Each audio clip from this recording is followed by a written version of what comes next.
Well, he says, you know, it's written all over your face. You're afraid of going to a seance. But he says, I know you. He says, you're going to come. And then he started telling me how brave I was when I was aboard ship, you know, different things. He says, you're not the same man, you're changed. You're chicken. That's all I needed to hear. I said, when do we go to a seance? So one Saturday evening, we were in the place. It was the first time. Very beautiful place. The medium was a lady. She had a gorgeous new home in Montreal. And there were about 20 invited guests there. I wish I was one of them. And she communicated with the spirits for there's different people there. And they were telling them what the spirit said. One man said, I would like to talk to my friend that died 6 months ago. But I don't want him to appear. Just want to talk to him. Because he says, I don't trust you talking to my friend for me. So the medium says, let me inquire of the spirit. Yeah, the spirit will talk with you. And that big masculine voice was heard in the place. It says, hi Frank, it's nice of you to ask for me to talk with you. And they had a little chat. And after it was over, Frank says, this is the greatest thing on earth, to be able to talk with the spirits of the dead. Then the medium said, we have a very special surprise tonight for you people. A spirit will manifest itself openly here in a few minutes. And it's like a big gust of wind hit the building. And right through the wall. Now the lights weren't terribly bright, but they were like living room lights. A couple of floor lamps and maybe some of these. And that translucent being seemed to come right out of the wall. How did you feel right at that moment? It's almost like my heart stopped a little bit. You know, very weird feeling. So it was a lady in a beautiful evening gown, floorling. And she said to Mary, my dear sister, you are so wonderful to have asked for me. And Mary fainted and fell right off her chair on the floor. And a couple of guys jumped up and picked her up, and spirit gone. And that was the beginning of it. That's how you got into it. Yeah, that's the way I got into it. After a while, you see, there's something interesting about the human mind. You can adjust an awful lot of stuff. You can adjust to a lot of things that would terrify you to begin with. After a while, they become common and ordinary. So you mean contact with the supernatural can become commonplace and ordinary and doesn't bother anybody? Yeah. In other words, the more that you do it, you're not uncomfortable. That's right. It's just not an uneasy feeling. Yeah. So how did you feel about it? Then I got into a secret society that worshiped the spirits, you see. Well, now how is that different from the seance, Roger? It happens that the seance are not involving in many ways. But when you get into a secret society of spirit worshippers, then, and especially when you're invited there by the direction of the higher ups in the spirit world, you never get out of there alive. And it's exactly what my friend and I were up against. We didn't know anything about. And there was a very, very popular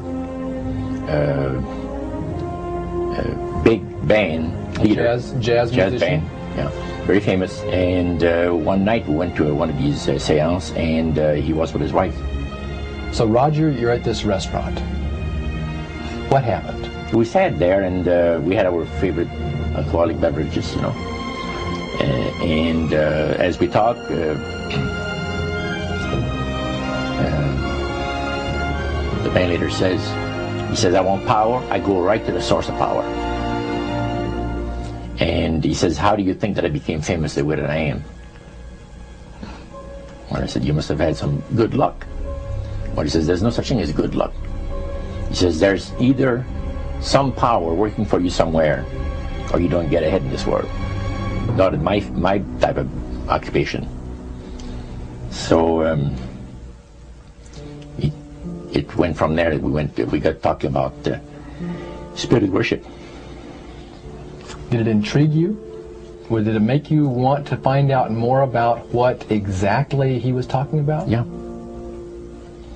So he said the supposed spirits of the dead that you're talking with are demon spirits.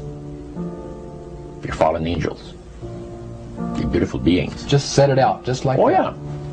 It didn't make you uneasy when he said they were... Well, it shocked you a little bit, something that you first hear mentioned to you. He said, you guys have got a great future ahead of you. Because we've been told, the high priest of our society, secret society, has been told that the master has very special plans for you too. Now, what did he mean by the master? Satan.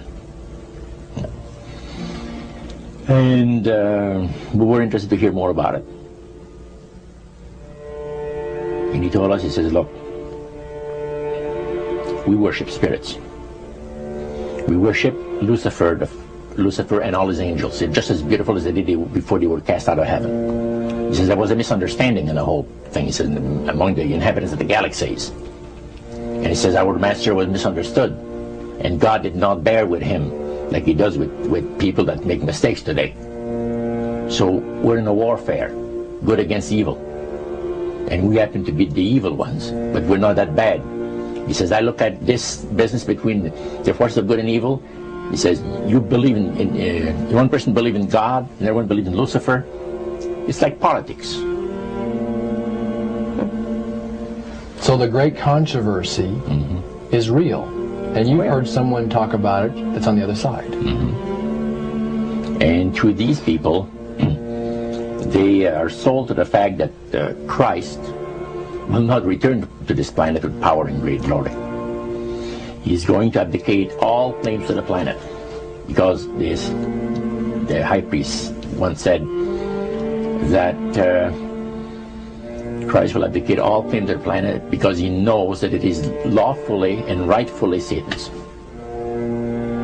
And at that time he says, so the priest says, well now, he says, for those of you that are new, let me tell you that this is the most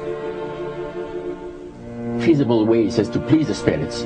It's to deride Christ and his people, and his church and all that. So they sing out of Christian hymnals. They didn't sing Christian words to the hymns, however. Well, they changed a lot of them. Yeah. Not It's a form of blasphemy. Such as you see today in the rock music world.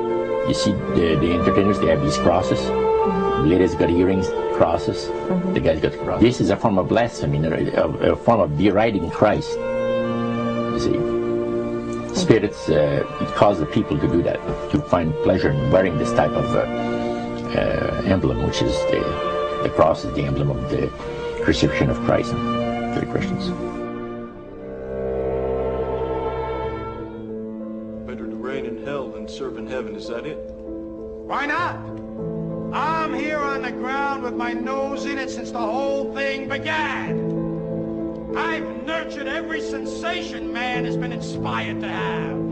I cared about what he wanted, and I never judged him. Why? Because I never rejected him, in spite of all his imperfections. I'm a fan of man!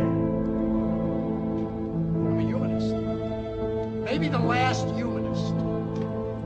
Who in their right mind, Kevin, could possibly deny the 20th century was entirely mine?